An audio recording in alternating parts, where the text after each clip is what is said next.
Excuse me. Okay.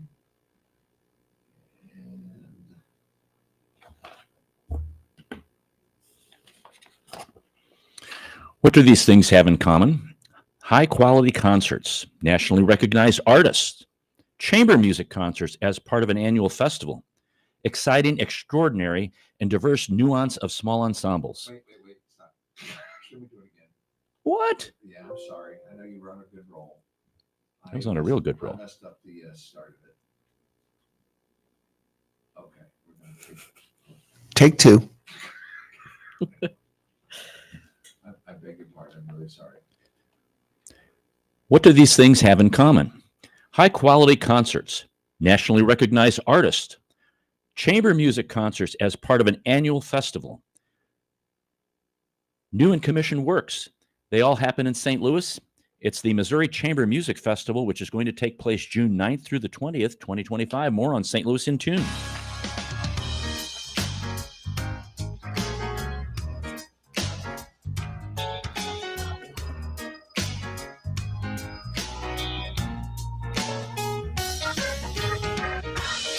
Welcome to St. Louis in Tune, and thank you for joining us for fresh perspectives on issues and events with experts, community leaders, and everyday people who make a difference in shaping our society and world. I'm Arnold Stricker, along with co-host Mark Langston. Hey, Arnold. Greetings to you, Mark. Yeah, good to hear you. Good to see you. It's good to be seen and good to be heard. Yeah. Got quite a fun show today. We do. We have a guest who has been on the program. I think she is pushing the limit as far as who has been on the show the most times. Do we have to get her like a blazer or something, a colored blazer? Yeah, you know, maybe they give do her a on sticker. Saturday Night Live. Maybe give her a sticker that says, "I've been on St. Louis in Tune." Right. Gonna have like I'm very excited about this. I know. Give her something. I know. Well, we're glad that you joined us today, folks. We want to thank you for being here. We want to thank our sponsor, Better Rate Mortgage, for their support of the show. You can listen to previous shows at stlintune.com. Please help us continue to grow by leaving a review on our website, Apple Podcast, or your preferred podcast platform. Our return to civility today is About time. a very good one, right? Okay. And I'm sure everybody will identify with this. Okay. Everyone. If someone mispronounces a word, politely correct them instead of poking fun at them. Mm. Now, I've been on the receiving end of no, blah, blah, blah, blah, blah, blah. Right. You know? Right. So here's the little added thing. Some people say mispronouncing words is a symptom of an avid reader who's read lots of different words but just hasn't heard them spoken. Hmm. Or maybe you mispronounce it, you know, as we get a little older and we buffer and we can't, what's that word? And, Buffer. I like that. we say it wrong. I buffer a lot. But there are people who like to be the walking thesaurus and walking dictionary and the walking correctionist. I know that person. Your mom was an English teacher, right? She was at Webster College at the time. So yeah, she was. We were just talking about it earlier. Yeah. I'd say, "I'm done, Mom." She'd go, "You're cooked." You know, done means you finished cooking it. You're finished, Mark. You need to say you're finished, not done. So she was always right. It kind of falls right in with today's. It's like, can I do this? I don't know. Have you ever? Yeah, that's right. It's may I, do. right? Correct. So when you mispronounce a word, there's always somebody who will, give it to you. The correction. Some people do it gracefully, Right. and some people are not very graceful in delivering the correction. And sometimes it's controversial, Yes. like root and route. Right? Or I actually when in broadcast school they told me it was route, like Route 66. So when they're on Route 3 in Illinois, I'm always like cringing. It should be Route 3. well, and in music theory class, But they say the route. professor said root, Root. the root. This is the root of the chord. And I was like, okay. Okie dokie. So if someone mispronounces a word, Be nice. politely correct them instead of poking fun at them. And you have to watch what part of the country you're in, because that's maybe how they pronounce the word. Here we go. That's a whole show right there. Nina Ferrigno's in studio. Nina, welcome back to St. Louis in Tune. Yeah. Thank you so much, Arnold. She Mark. is executive director of Festival and the pianist, a founding member of the Boston-based Calyx Piano Trio. Where did the name Calyx come from? Well, my colleagues, Jennifer and Kathy and I, when we were trying to name ourselves, we were thinking of lots of different things, but primarily since we all formed out of playing contemporary music, working with composers, and we knew that we wanted to have balance in our programming. We wanted something to feel very organic. Mhm. And so calyx is a botanical term, Oh. and it has to do with it's sort of a protective pre-flower. It's a bud, Okay. but that's in 3 that opens. Like the most probably recognizable calyx is on a fuchsia plant that hangs Okay. down and it opens and then the flower comes out. Right. Oh yeah, yeah. So we were kind of thinking about that Yeah. in We call 'em terms spider of the plants. 3 Yeah. and having natural elements. And we also really liked the graphic nature of the L, the Y, the X. Right. When this was many, many years ago, over 22 years ago now. Wow.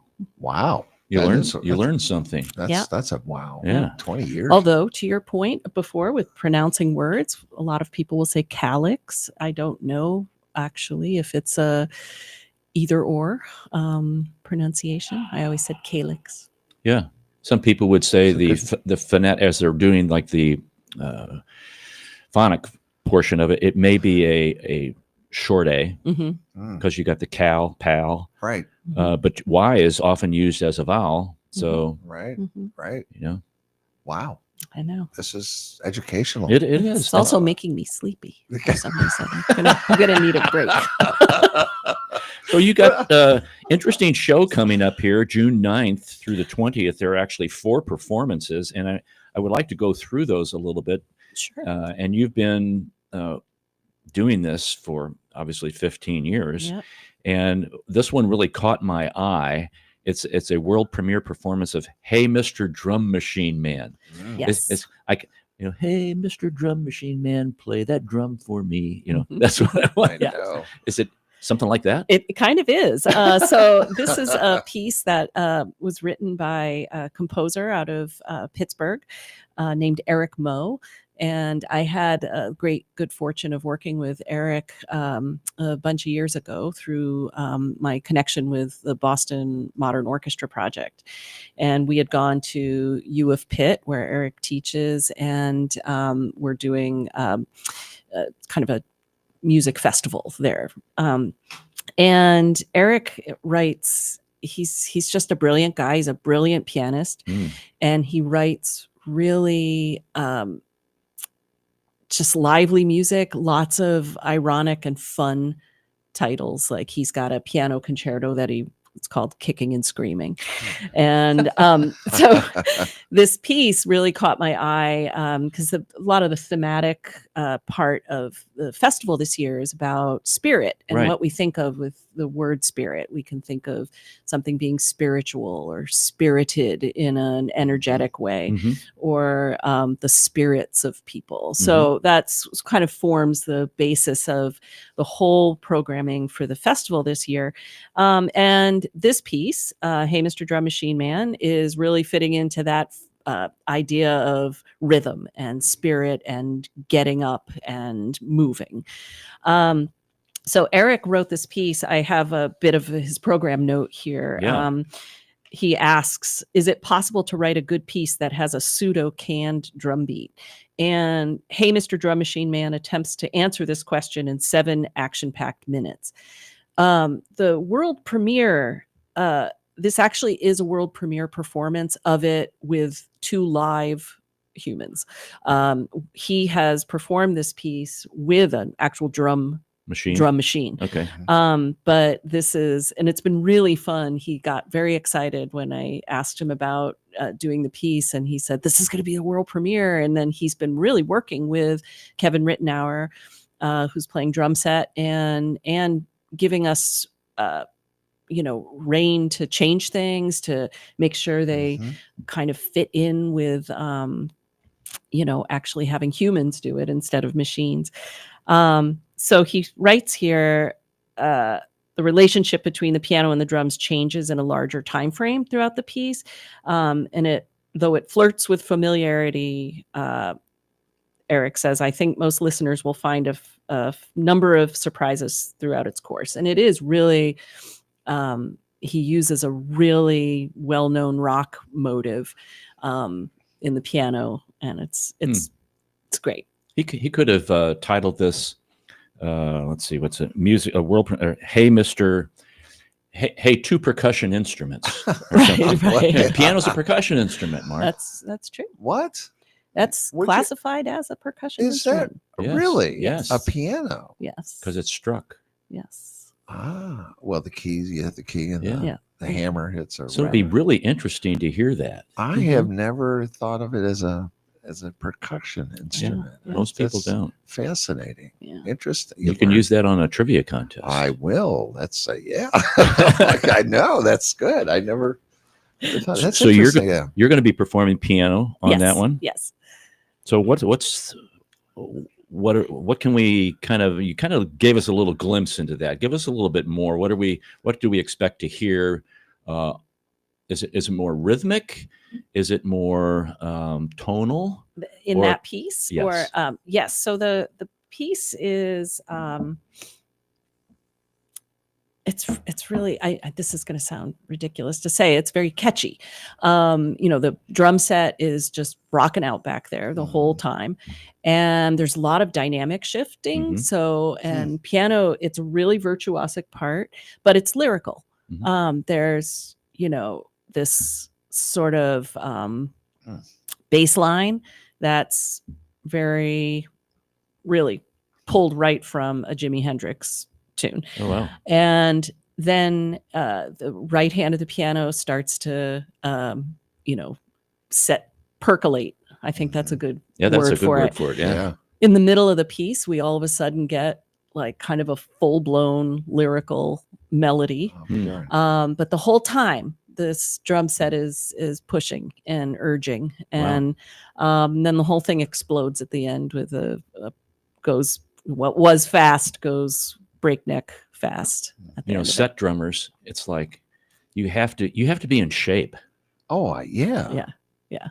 You just can't get up there and okay, I'm going to play the drum No. set. Oh, it's You like wear yourself out real it's fast. It's like like running a 100-meter dash. yes, And, exactly. 15 times or something. It's Well, amazing. and Kevin Rittenauer is just a fabulous musician. He's one of the percussionists in the St. Louis Symphony. And though I knew I wanted to do this piece, Mhm. I actually had approached Kevin about a year ago to see about having him kind of curate the rest of the program. I knew I wanted this idea of what we talked about before, just having things be rhythmically spirited. But I also wanted to put together, a performance, a concert that was going to be make sense for a percussionist. So Kevin jumped in and Oh, cool. So Kevin brings a different perspective, I guess, as totally. a percussionist yeah. to the whole thing. Yes. And, I had asked him to kind of think about doing this. And when he put this beautiful program together, it's really, really lovely. He had mentioned to me, he's like, often percussion is presented alone, and he wanted to do the exact opposite and program a lot of mixed ensembles, including No drum solos then. No, there is. We're doing the Elliott Cole flower pot music, Okay. which is for two percussionists that are That's playing neat. 8 flower pots. That's kind of Wow. cool. And that's quite a beautiful piece. I They have bet. a lot of imagination and creativity built Mhm. into it because they get to choose the timbre of the pots that they're using. That's a great way to put it. Imagination. Mhm. It really is. Yeah. It's different. Yeah. How they do that Yeah. and the sound that it makes. That's what really pulls me in. Yeah. I would be And- curious if some when I of hear those were things like that. all dry pots or some of them had some moisture yeah. put on them, if they changed the timbre at all. Or, It's true. I think they are all just empty pots. Okay. Yeah. But it's the different material Right. and the ceramics and of Right. that and the size Mhm. of it. That's this is for creating all that. those parents out there and Fascinating. teachers Right.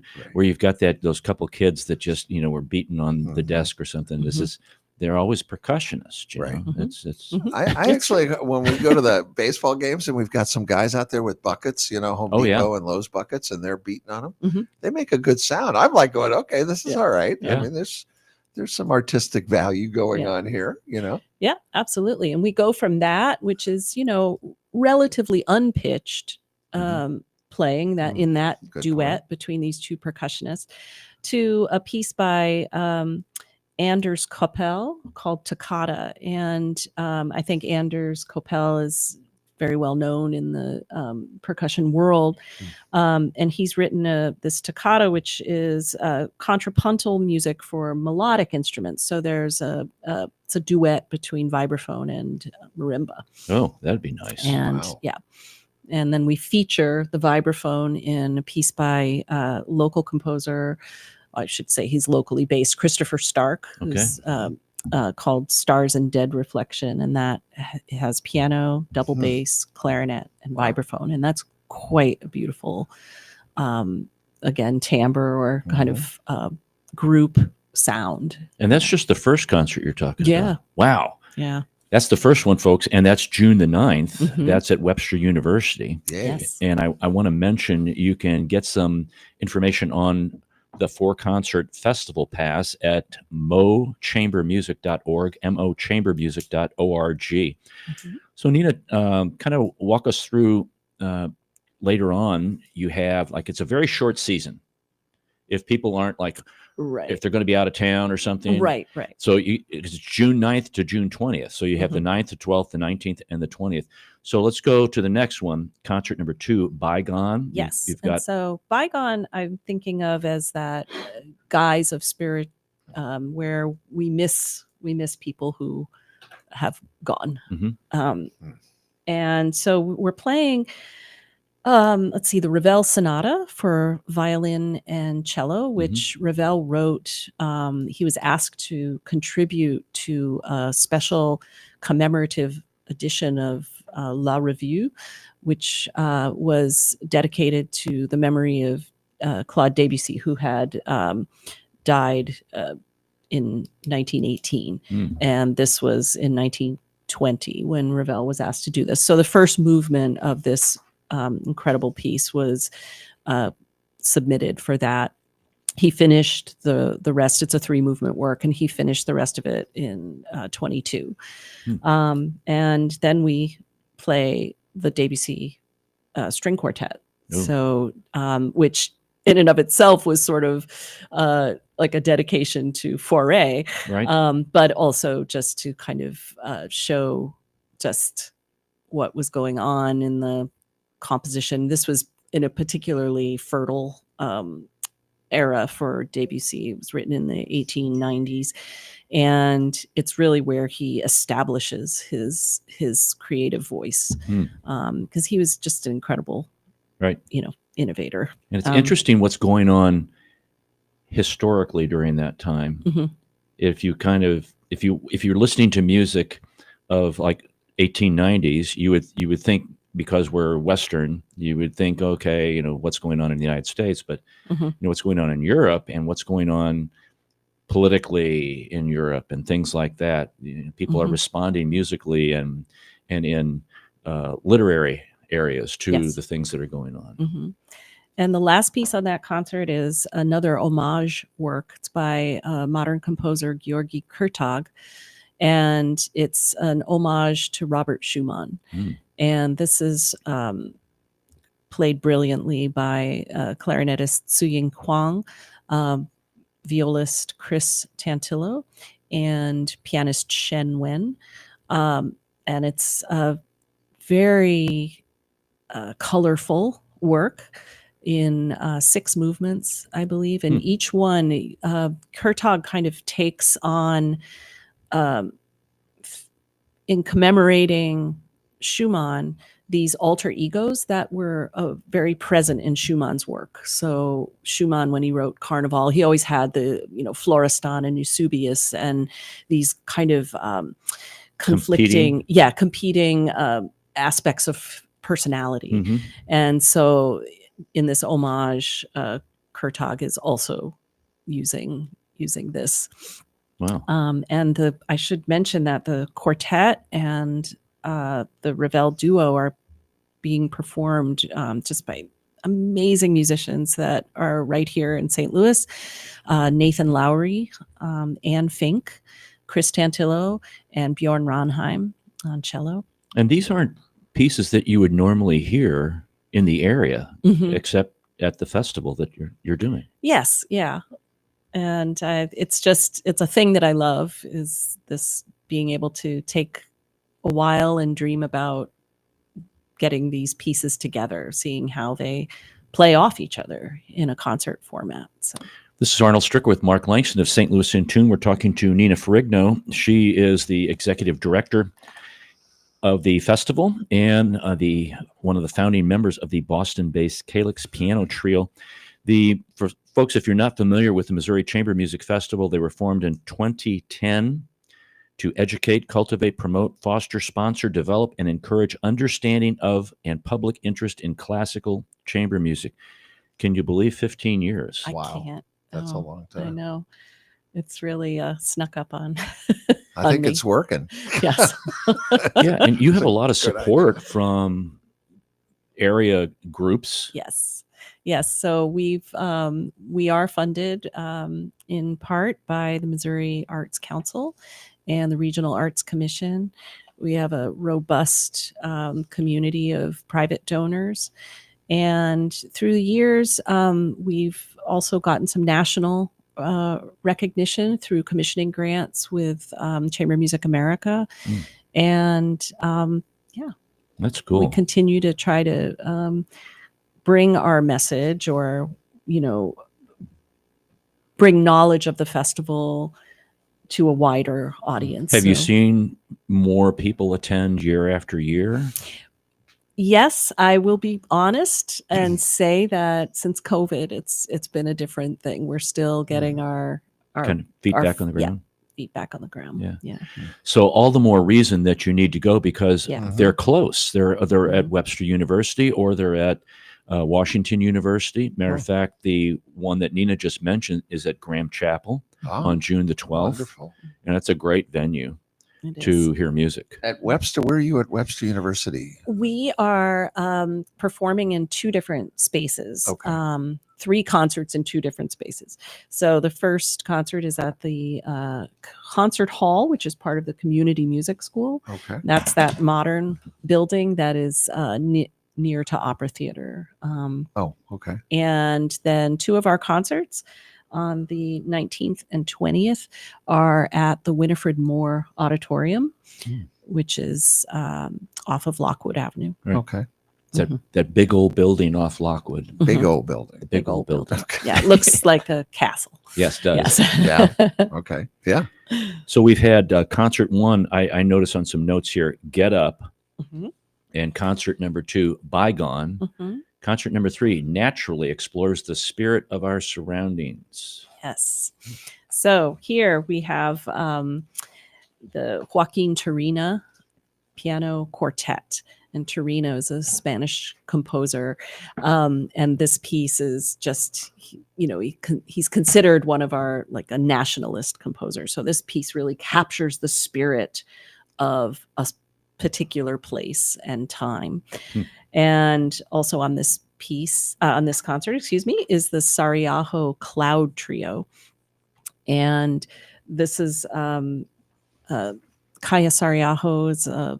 She's very recently deceased, but was a modern Finnish composer. And this trio is really dealing with our physical surroundings, the spirit of clouds as they're changing and moving. And so it's a string trio that is really using a lot of effects in their playing, extended technique, and creating atmosphere.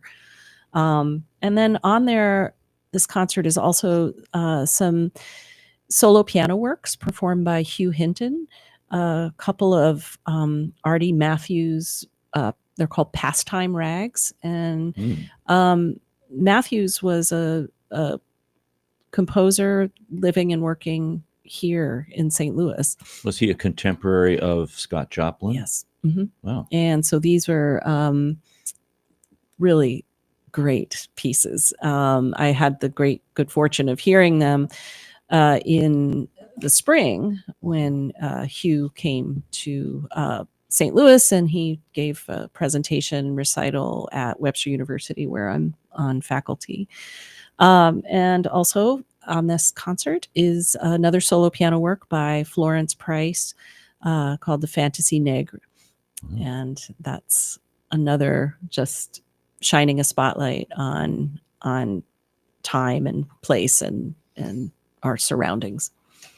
We're going to come back after our break and talk about concert number 4, because Nina's going to be playing on concert number 4 also. Good. And we want to ask a couple more questions here, but don't go away, folks. This is Arnold Stricker with Mark Langston of St. Louis in Tune. We'll be right back.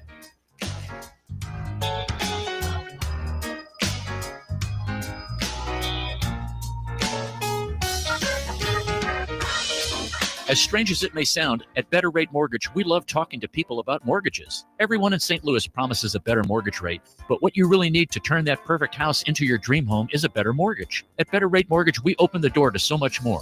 So where are you in the home buying process? Researching? Maybe wondering how much you can afford? House hunting? Get a pre-approval from Better Rate Mortgage. Ready to buy? Our team is ready to make your mortgage process fast and easy. Whether you're purchasing your first home or taking cash out to make your dream home even dreamier, our door is open. Come on in and get started today. We'll show you how. Call Sean directly at 314-375-3293 or online at betterratemortgage.com. Remember, at Better Rate Mortgage, a better rate is just the beginning. Betterratemortgage.com. NMLS ID 01335, an equal housing lender. The United States has a strong tradition of welcoming newcomers and refugees. The Welcome Corps is a new service opportunity for Americans inspired to welcome those seeking freedom and safety, and in turn help strengthen their own communities. Welcome Corps is a public-private partnership that is inspired by what Americans represent to so many around the world, a beacon of hope and refuge. All it takes is a helping hand. Are you ready to learn more? Contact the International Institute of St. Louis at info@iistl.org or call 314-773-9090. That's info@iistl.org or call 314-773-9090.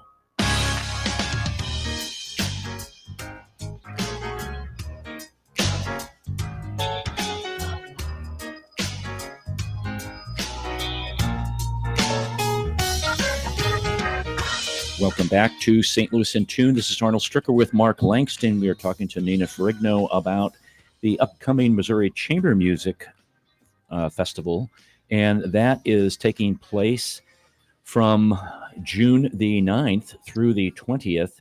And folks, you can get tickets at mochambermusic.org, mochambermusic.org. And we've talked about the first 3 concerts, but Nina just informed me there's kind of a special, she's got something up her sleeve right now she's going to tell us about. Really? Thanks. Well, we are offering a free event, and this is on June 17th at 12 noon, also at the Winifred Moore Auditorium of Webster University. And what it is a chance to get a preview and delve inside a bit this last concert. So we're performing a very large scale work for 2 pianos. Hugh Hinton and I will be the performers, and also handling this, I guess for all intents and purposes, a lecture demonstration by Oliver Messiaen, and it's called Visions de l'Amen. And so what we're doing is delving inside Visions and presenting some of the thematic material that Messiaen builds this very large. The performance time of this piece, this one piece, is about 40 to 45 minutes. And it's a 7-movement work that is basically telling the creation story. And it's a really transformative piece of music. I played it about the first time I played it, maybe 17 years ago, something like that. And it really changed my life, honestly. And in what way? Well, it's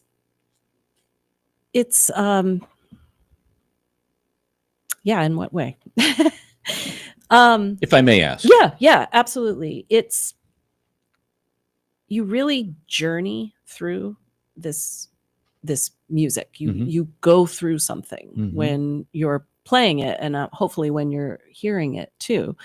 And it's a piece that is, what he says about it.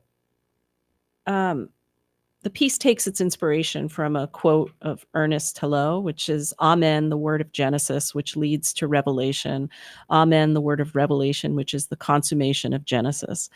And he says that this piece is composed for all who give thanks, are living in gratitude for their existence, basically. And when he wrote this piece, he had been, it was commissioned for the Concerts de la Pléiade that were held during the German occupation of Paris. And oh, wow.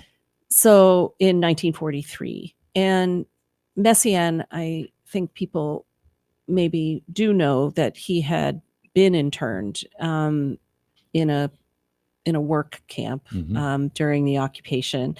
And that's where he had written another very spiritual and deep work, the Quartet for the End of Time. So the piece is, it starts with the creation of the world, basically. And so the way that comes up musically, and it's just something that really sticks with you. He's written the piece. He wrote the parts for himself and his wife, Yvonne Loriot, who was also a fabulous pianist, to play. And he explains that each of the pianists has a different role. He assigned the primo part, which is usually considered the first part, to have all the rhythmic difficulties, chord clusters, all that has speed, charm, and quality of sound. And the second part, which in the premiere he played, he assigned the principal melody, the thematic elements, all that demands emotion and strength. And so it's interesting that between the two pianists, you sort of have the head and the heart. Right. And it's, yeah. Are you playing the same part that you played 17 years ago? Yes. Okay. So I'm playing I actually am playing the second part, okay. which is that. Mark, I find in performance, and this could be for music. I'm just going to identify as the musician part. Okay. That when you are involved in the music and you've got all the technical portions out of the way, you can really focus on what the composer is trying to communicate. And I think, Nina, as you were talking about how things can change you or move you, and even listening to music, if you're listening to it carefully at the right time, like some musical scores who do this for movies, they do this very effectively. I'm thinking of like one of the last scenes of The Godfather. Right. And where the daughter gets murdered on the steps. For those of you who hadn't watched The Godfather 3, I'm sorry. Yeah. I just gave it Spoiler. away. Great. Yeah, there it was. But how music can capture a moment. And if you got something visually to look at, but even if you don't, if you're just closing your eyes and you're just listening, how music can just grab you and move you in your emotion. A lot of it depends upon where you are emotionally at the time, too. You can have different emotions with that. Very true. I think with Messiaen as well, he very famously had synesthesia, which is kind of like a little, like wires get crossed in the brain. So when, it's sort of like tasting a smell or something, Right. So he would hear music and see colors. And as part of that, I think that, it sort of informs his musical language in a sense, Right. because when he's clustering pitches together in composition, I always think of this word colorful. Right. He's creating sounds that vibrate in a different way. And we will be adding that dimension of light to this performance. So we have for each of the 7 movements a different ambient light that will change. I can tell you that, back to your original question of how did it affect me so deeply, and I started to think of the word amen as the truth of something. And so in the different movements, it's the truth of creation, the truth of the stars and of the ringed planet, the truth of Jesus's agony, the truth of desire. Though Messiaen was a very spiritual and religious Catholic person, he also had this way of being able to never deny what's happening in humanity. You know what I mean? It wasn't all for that. It's so this way of kind of putting the secular and the spiritual together is just interesting. So be it. The amen. Yes. Question on is it going to be when you talk about this with I'm going to get my name correct with your cohort there, Hugh, who's going to be performing with you? Hugh Hinton. Hugh, is it going to be like not a master class, but you're going to be talking about the piece, and are you going to be demonstrating like this is what you need to listen for and stuff like that? Okay. Yes. So those are fun, Mark. Oh yeah. So we give a little bit of background about the piece, and then we play a few of the movements, a few of the shorter movements, to sort of because there's one theme that goes through the entire piece, so musical theme. So we show how that's appearing in different parts of the piece. And we also give a chance to ask questions and a little audience interaction there. That's great. Some people are really interested in what does it take to play 2 pianos together. So going full circle from the first concert and talking about the piano as a percussion instrument, it is what makes it very difficult to play 2 pianos, because the attack is very specific, right? So you either feel that together or you don't. And totally get that. Hugh and I have known each other almost our whole lives. We were we studied with the same piano teacher in Boston when we were teenagers. Wow. So playing with him, it's been and here you are together. Yeah, still over the years we've played together. It's great because we have the same approach technically. Right. So it takes very little by way of cueing. I know just where he's going to be, and I hope that he feels the same way with me in terms of when we're playing together. Having the same teacher, that really helps. Oh, that's crazy. Now, are these are grand pianos? Yes. Put together like end on end? Yes, they kind of nest in each other. Yeah. That's like okay. That. So you're looking right at them. Yeah. Okay. But that's a little tricky because we can't see each other's hands. So and what kind of pianos are they? They are Steinway grand pianos. Steinways. Okay. All right. That's neat. Yeah. I played Baldwin. Yeah. Webster University is an all Steinway school. Is that right? Yeah, okay. Shameless plug for Steinway pianos. Wow. Actually, it's a plug for Webster University. No, it's a plug for Webster. And that free concert, folks, June the 17th at 12 noon at Winifred Moore Auditorium in Webster University. So now we're to the 4th concert, June the 20th is the last one. Yes. And that is going to be with Hugh also. Yes, and that is where we perform the whole piece of the Messiaen. And starting, it's really tricky to sort of just go right into that. So we have a solo viola piece by Shulamit Ron, who is a composer for many years. She was teaching in Chicago. I believe she's retired from that job, but she's incredible composer, very expressive, very lyrical composer. And that piece will be performed by Sixto Franco, who's a Spanish violist who's been coming to the festival last couple seasons. Cool. So, yeah. You get all these international Mhm. artists to come Mhm. into St. Louis to perform all these pieces, Yeah. and it's not an easy thing, folks, to get Mhm. to organize this. You might think, well, there's only 4 concerts, 5 concerts. You have to go out my. way in advance to Yeah. get the people who are really, really good that you want to have perform these things. Yeah.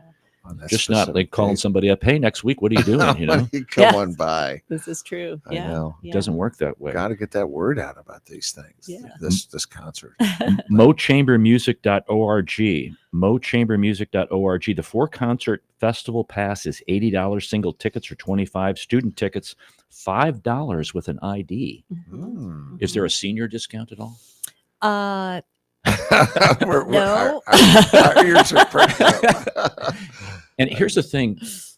If you can go to something that's involving the arts every week, like go to a concert or go to a museum or go to something, it keeps you involved in Mhm. what's happening. It Mhm. supports groups that are really striving to Oh, keep our yeah. culture moving. Oh, yeah. And this is a great festival to support. So it's the 15th year, folks, the Missouri Chamber Music Festival. You want to go see one or all of these concerts, mochambermusic.org. Nina, thanks for coming in again. Thank you so much. I really appreciate the opportunity to speak about the festival and Mhm. hope to see everyone there. It's great. If you don't mind staying for, Okay. you can stay and hear our ending of the show, or Yeah. Yeah. if that's all right. Sure. You wanna Okay. hang around? You can even participate with some of these things. Oh, It's a yeah. participatory. I know. Oh, This is now, great. now I'm really Yeah. intrigued. I know, yeah. She's really perked up now. Mark, I have a new segment to the show. Oh, good. All right. I've kind of gotten rid of the word for the day, Okay. and I've gone to mental floss. Mental floss is Is what? it's kind of a little podcast kind of thing where I'm getting this off a website, but they have some amazing facts. But I'm trying to tune these things. And I used the word tune. I'm trying to tune these things In to tune. the guests that we have and the topic we're talking about. Oh, good. So the mental floss for today is the Vienna Vegetable Orchestra turns produce into musical instruments. Wow. It's a group recently set a world record for the most concerts performed by a veggie-powered band, 344 shows and counting. Come on. And, I get the garden pots, but they utilize instruments made of carrots, leeks, pumpkins, artichokes, etc. And like the carrot flute and eggplant clap feature only one vegetable. Others are more creative. For example, the cucumber phone is a bell pepper skewered by a hollowed cucumber. The veggies are typically hollowed with drills and cut with knives and other tools to create the desired sound. wow. And other instruments like the celery guitar, they need to be plugged into sound generators to produce tones. The celery.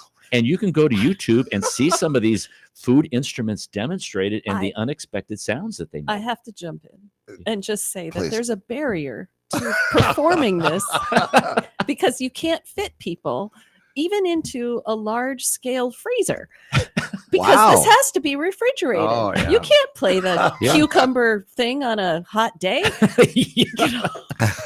Well said. Oh, that's great because they do say this. The musicians don't let the edible equipment go to waste. They're only good for one performance.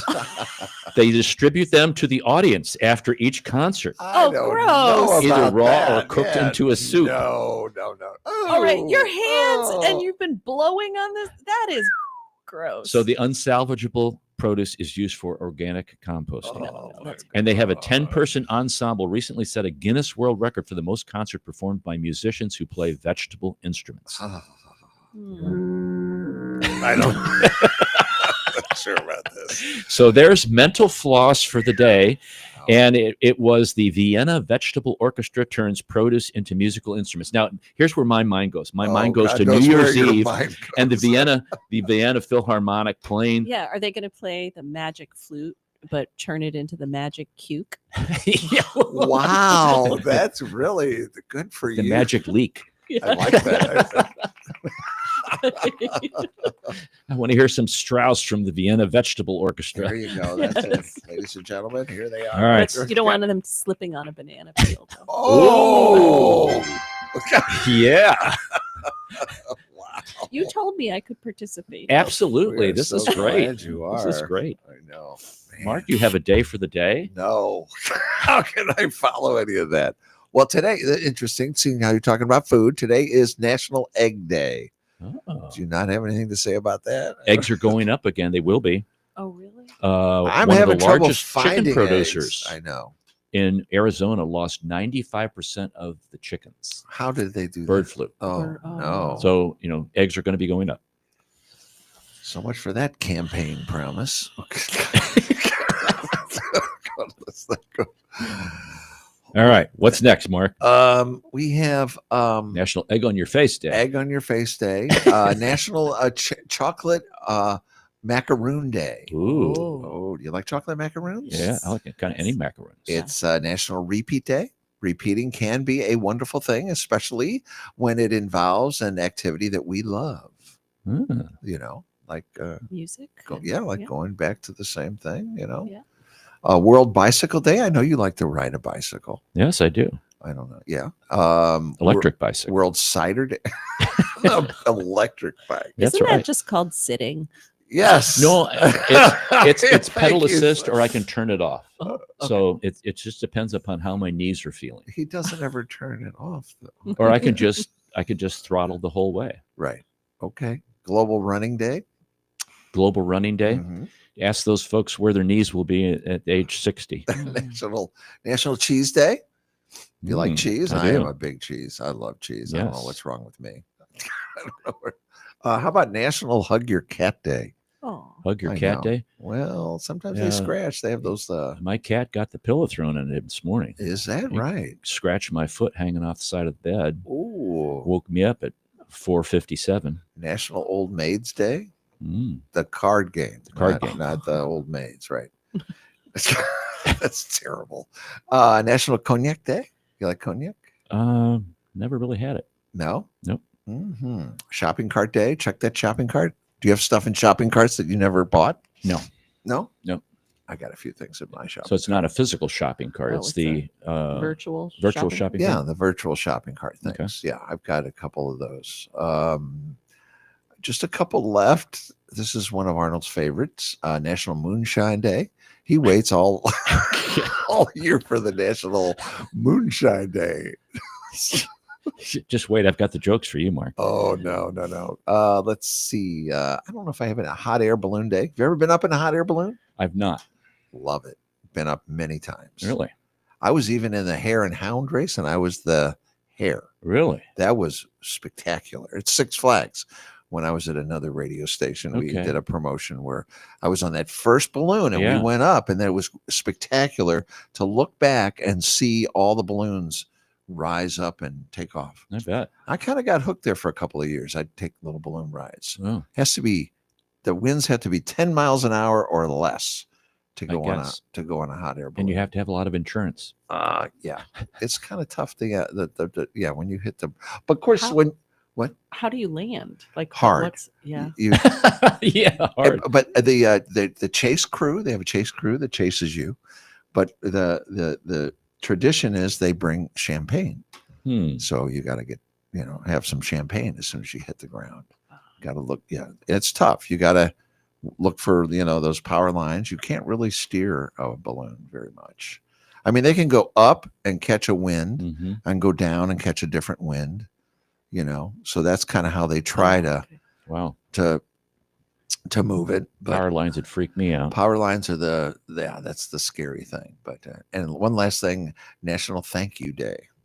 Yeah, it should be every day. Yes, yeah. I don't know why you just pick one day. But Should be every that's- day. That's about all I got. Probably more than I need. Well, you like ballooning, so skydiving. I went skydiving today for the first time. Mhm. This guy strapped himself to me. We jumped out of the plane, and as we were plummeting, he said, "So how long have you been an instructor?" Oh, no. Have you been in one of those moods where you don't really know what's wrong, but you feel really irritated with everyone and everything? Yep. This morning, I talked about the cat, but this morning I saw a neighbor talking to her cat. Mm-hmm. It was obvious that she thought her cat understood her. I came to my house, I told my dog, and we just laughed a lot. Unbelievable. I have to put up with this all the time. That's what I'll let you know. Oh, let's see here. Oh, there's more? Oh, yeah. Oh, that's too bad. There we go. Out of all my body parts, my eyeballs are in the best shape because I roll them like 342 times a day. There you go. Thank you. Take a bow. Okay. That's good. Oh, and how do people go to sleep as soon as they close their eyes? Have you ever found that out? Some people, boom. It takes me 3 hours, 11 pillow flips, 7 different positions, 2 trips to the bathroom, and a partridge in a pear tree. Wow. It's a tough room, isn't it? And I need everyone to wish me luck because I have a meeting later at the bank, and if all goes well, I will be out of debt. I'm so excited I can barely put my ski mask on. One more time, please. Wow. And let's see. Here we go. Last one, Mark. No. He goes, thank goodness. Thank goodness. I helped my neighbor out with something this morning, and she said to me, I could marry you. I couldn't believe it. You do something nice for someone, and they threaten to ruin your life in return. That's a take a bow, will you, please? All right. Take a bow. Not really, folks. Not really. Well, thanks for listening. That's all for this hour. If you've enjoyed this episode, you can listen to additional shows at stlntune.com. Consider leaving a review on our website, Apple Podcasts, Podchaser, or your preferred podcast platform. Your feedback helps us reach more listeners and continue to grow. I want to thank Bob Berthasell for our theme music, our sponsor, Better Rate Mortgage, our guest, Nina Ferrigno, and co-host Mark Langston. And we thank you, folks, for being a part of our community of curious minds. St. Louis in Tune is a production of Motif Media Group and the U.S. Radio Network. Remember to keep seeking, keep learning, walk worthy, and let your light shine. For St. Louis in Tune, I'm Arnold Stricker.